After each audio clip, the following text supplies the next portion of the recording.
अस्सलामुअलैकुम नाजरीन, हम आपके शुक्रगुजार हैं कि आपने हमारी वीडियोस को बेहद प्यार दिया, इनको लाइक किया, कमेंट किया और शेयर किया और उम्मीद है कि आइंदा भी इसी तरह अपने प्यार का इजहार करते रहेंगे। आपके ऐसा करने से हमारी हौसला अफजाई होती है और हम आपके लिए अच्छी और इंफॉर्मेटिव वीडियोस लेकर आते हैं। हमारी आज की वीडियो भी एक अहम वाक़े पर मबनी है।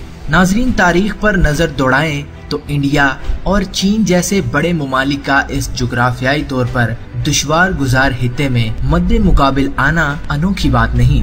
मौरखीन ने लिखा है कि लद्दाख की गुज़िश्ता 1500 साल की तारीख बताती है कि इस वीरान इलाके में मौजूदा तनाज़े एक पुराने सिलसिले की कड़ी है। एक ऐसा सिलसिला जिसके इब्तिदा में चीन के बादशाह और इस्लामी सल्तनत के खलीफा भी आमने सामने नजर आते हैं।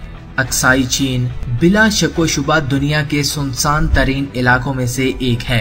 एक ऐसा इलाका जिसके बारे में नेहरू ने कहा था कि वहाँ ना लोग रहते हैं और ना घास का तिनका उगता है।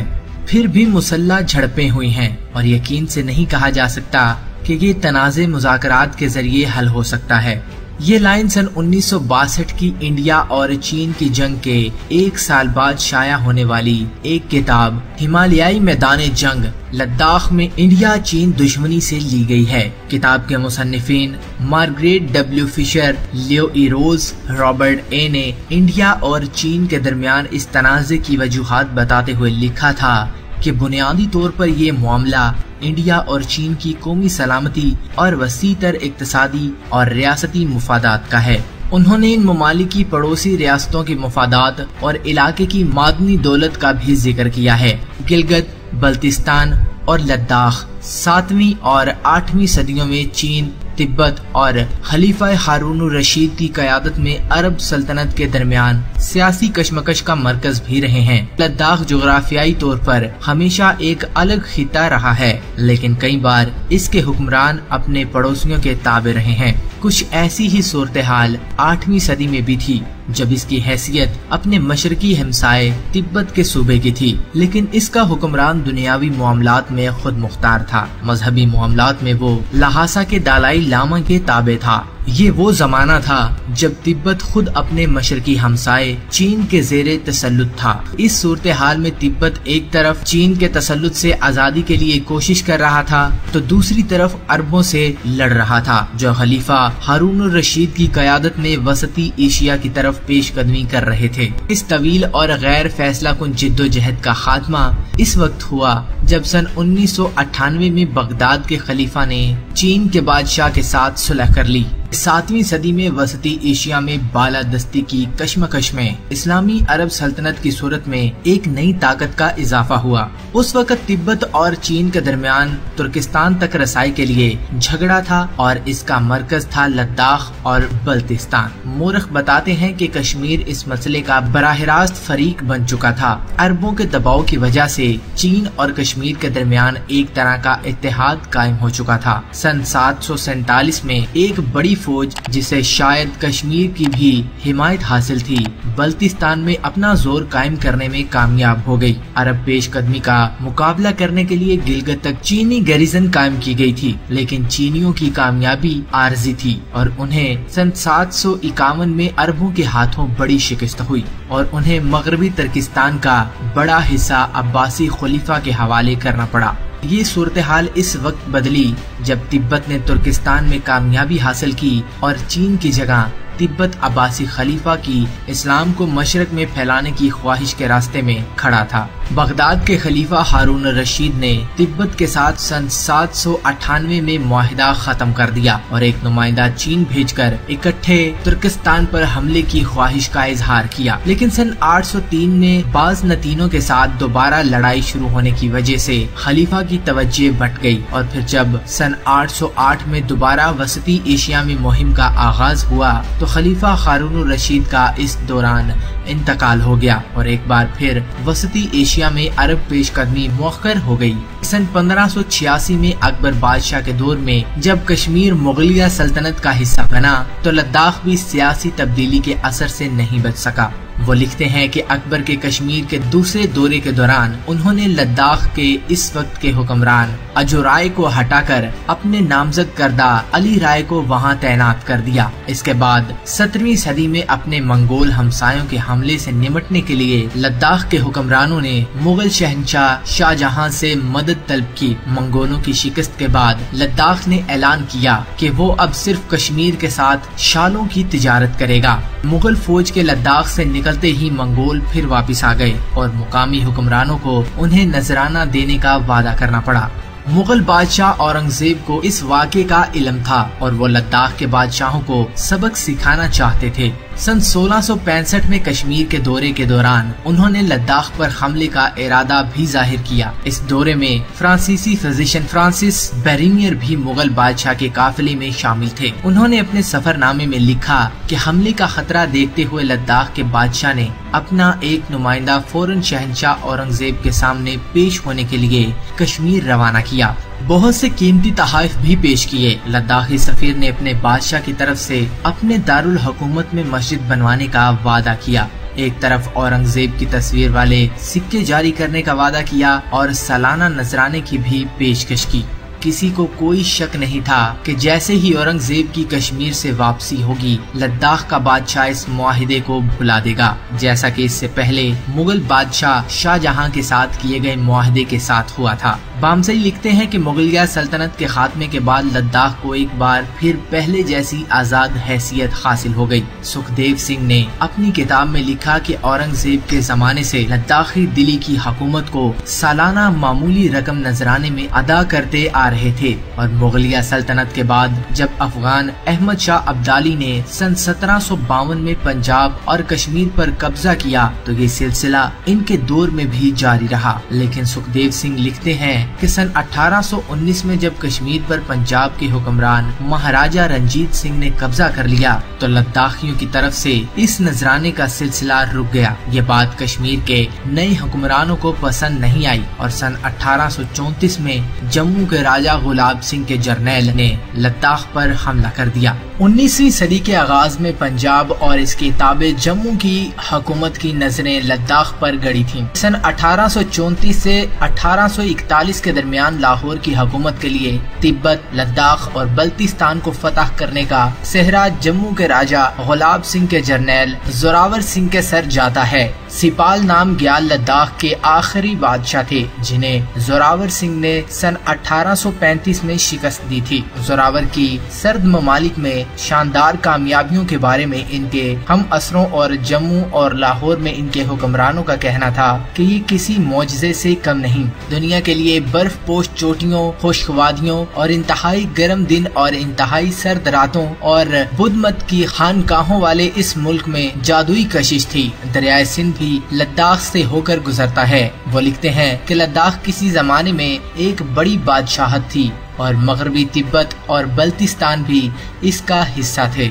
यहाँ की इंतहाई नामुवाफिक आबो हवा और खतरनाक जोग्राफियाई खदोखाल मैदानों से आने वाली किसी भी फौज के लिए मुश्किल चैलेंज है और इसके सपुर्द सहराओं में एक छोटी फौज के लिए भी खुराक की फराहमी नामुमकिन है। जनूब मगरबी रास्ते से जम्मू से लिया का फासला 600 किलोमीटर था और ज्यादातर जून से अक्टूबर के दरमियान ही खुला मिलता था। इसके अलावा एक रास्ता श्रीनगर से लिया जाता है जो 365 किलोमीटर लंबा है और इस पर मार्च और नवंबर के दरमियान सफर मुमकिन है। इस रूट का ज्यादातर हिस्सा जोरावर ने 1835 में लद्दाख पर कब्जे के बाद बनवाया था। इस रास्ते पर दरियाए सिंध पर एक बड़ा पुल और दूसरे दरियाओं पर एक छोटे पुल जोरावर सिंह ने ही बनवाए थे। सुखदेव सिंह ने लिखा कि जर्नैल जोरावर सिंह का लद्दाख के दारुल हुकूमत लिया पहुंचकर फतह के बाद पहला फैसला लद्दाख के इसी बादशाह सीपाल नाम ग्याल को जम्मू की रियासत के ताबे हुक्मरान के तौर पर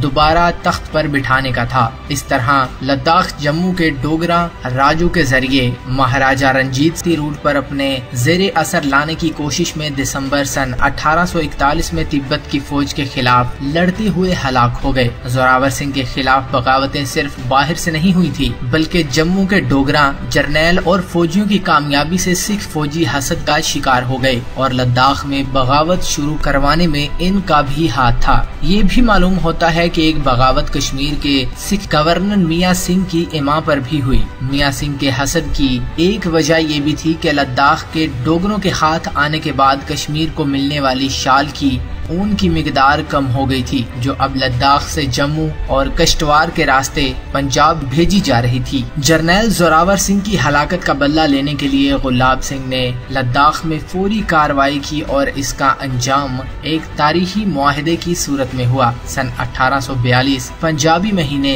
अस्सू की 2 तारीख लद्दाख के दारुल हुकूमत लिया में जम्मू और तिब्बत के हुक्मरानों के दरमियान एक अमन मुआहदे पर मोहर लगाई गई, जिसकी जमानत बाद में चीन के बादशाह और लाहौर की हुकूमत के हुक्मरान महाराजा शेर सिंह के नाम पर एक और मुआहदे के जरिए दी गई। चीन के बादशाह लहासा के दलाई अलामा और कश्मीर के महाराजा की दोस्ती अजल तक कायम रहेगी और जोर देकर रवायात के मुताबिक लद्दाख की सरहदों और तिजारती सरगर्मियों का एहतराम करने का वादा किया गया। उन्होंने लिखा कि कश्मीर और तिब्बत क्योंकि पंजाब और चीन की ताबे रियासतें थी, इसलिए इनके हुक्मरानों महाराजा शेर सिंह और चीन के बादशाह को पाबंद बनाने के लिए फौरन ही इनके नाम पर भी एक मुआहिदा किया गया। यहाँ काबिल जिक्र बात यह है कि इन मुआहिदों में लद्दाख की जिन रवायती सरहदों की बात की गई है, इनके बारे में कहा जाता है कि इनका तयन सन 1684 में लद्दाख और तिब्बत के दरमियान जंग के बाद एक मुआहिदे में किया गया था और इस जंग में मुगल फौजियों ने लद्दाख की मदद की थी। तारीख में बार बार देखा गया कि जो हुक्मरान कश्मीर पर काबिज हुए, उन्होंने लद्दाख का भी रुख किया। कश्मीर फातेह करने के बाद महाराजा सिंह को भी एहसास था कि इसके दिफा के लिए लद्दाख फतह करना जरूरी है। कश्मीर और लद्दाख दोनों इलाकों के शाहरा रेशम, तिब्बत, वसती एशिया, जिनचांग के करीब होने की वजह से इन इलाकों के दरमियान माल और इंसानों के तबादले का बड़ा जरिया रहे हैं। लद्दाख एक गुजरगाह थी जहाँ कुछ तैयार किया जाता था, न किसी माल की ज्यादा खपत थी। तिब्बत की लद्दाख और कश्मीर के साथ तिजारत सन 1684 के मुआहदा तंगमो सगान के तहत होती थी, जिसमें तिब्बत में तैयार होने वाली शाल ऊन पर लद्दाख को अजारादारी हासिल थी और इसके बदले में तिब्बत वालों को लद्दाख के साथ ब्रिक टी की तिजारत पर मुकम्मल अजारादारी दी गई थी। तिब्बत से आने वाली ऊन कश्मीर जाती थी, तिब्बत से आने वाली चाय लद्दाख में ही इस्तेमाल हो जाती थी। तिब्बती और डोगरा हुकाम के दरमियान सन 1842 के मुआहदे में इन तजारती रिश्तों और बंदोबस्त को कायम रखने का इरादा किया गया। उन्होंने सन 1842 के मुआहदे की तफसील बताते हुए लिखा कि लद्दाखी ताजरों को तिब्बत के सफर में मुफ्त ट्रांसपोर्ट और रिहाइश का हक हासिल था और बदले में यही सहूलत तिब्बत के ताजरों को मिलती थी। इस मुआहदे के तहत वक्तन फवक्तन लद्दाख से लहासा में दलाई लामा के लिए तहाइफ भी भेजने जरूरी थे। इस मजहबी मिशन पर जाने वाले मजदूरों को तिजारत का माल लेकर जाने की भी इजाजत थी। इसको लापचिक मिशन भी कहा जाता था और सन 1842 में लद्दाख को पूरी तरह जम्मू में जम होने के बाद इसकी मजहबी अहमियत खत्म हो गई थी। इसी तरह तिब्बत से आने वाले कारवां को चबा कहा जाता था। लापचिक की मजहबी हैसियत खत्म होने के बाद ये तिजारत पेशावर ताजरों के हाथों में चली गई, जो ज्यादातर लिया में आबाद कश्मीरी मुसलमान थे जो इस काम से बहुत मुनाफा कमाते थे। ऐसे ही एक ताजर हाजी नजर शाह का जिक्र किया गया है कि जब वो सन 1906 में तिब्बत जाते हुए हाजी नजर शाह के घर रुके तो वो वहाँ चांदी और सोने के बरादे और अहम पत्थरों से भरे संदूक देखकर हैरान रह गए थे। ये सब माल तिब्बत जाना था। नजर शाह का लापची की तिजारत से सालाना मुनाफा 25,000 रुपए था। नजर शाह और उनके खानदान के तकरीबन 100 अफराद को ये जिम्मेदारी कश्मीर के महाराजा की तरफ से सौंपी गई थी। लिया को इलाके के कारवां रूटों के नेटवर्क में मरकजी हैसियत हासिल थी। वसती एशिया को इंडिया से ताजर अपने कारवां लेकर गर्मियों में आते थे और खिजा में वापस का सफर शुरू करते थे। इन ताजरों में सबसे मकबूल रूट श्रीनगर लिया यारकंड रूट था। डोगरा हुक्मरानी के दौरान लद्दाख और तिब्बत के दरमियान सालाना लाखों रुपए की तिजारत होती थी। इस तिजारत को सन 1950 में तिब्बत के चीन का हिस्सा बनने का बड़ा धचका लगा और फिर सन 1959 में तिब्बत में हंगामों के बाद बिल्कुल रुक गई। 19वीं सदी के वस्त में कश्तवार और बुशहर में बनने वाली अफीम मशरकी तुर्किस्तान को एक्सपोर्ट की जाने लगी, जहां चीनी ताजर, सिविल और फौजी हुकाम इसको इस्तेमाल करते थे। चीन की तरफ से सन 1839 में अफीम पर पाबंदी के बावजूद 210 मन सालाना तक ये ड्रग इंडिया के ताजरों की तरफ से चीन कस्टम हुक्काम के ताउन से मशरकी तुर्किस्तान एक्सपोर्ट की जा रही थी।